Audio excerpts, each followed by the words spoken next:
As pessoas têm livre-arbítrio. Livre-arbítrio é algo que foi dado para a humanidade. No início, a humanidade escolheu aprender pelas suas próprias escolhas. Então lhe foi dado o livre-arbítrio. Ninguém pode interferir em um outro.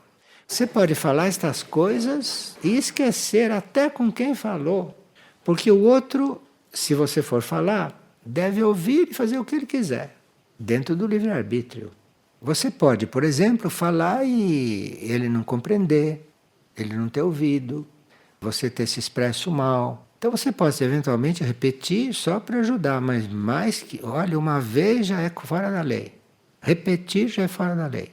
Repetir mais, cuidado, hein? Cuidado porque você vai ficando responsável pela negação dele.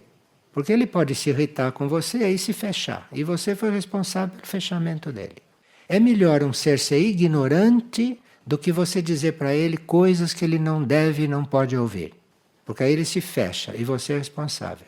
Em vez dele se abrir daqui a 20 anos, ele se fecha hoje e daqui a 20 anos não vai se abrir. Então você fala sempre perguntando se é para parar, se já chegou, para. Não insistir nunca, jamais. Porque se a pessoa está pronta, ela ouve e pronto.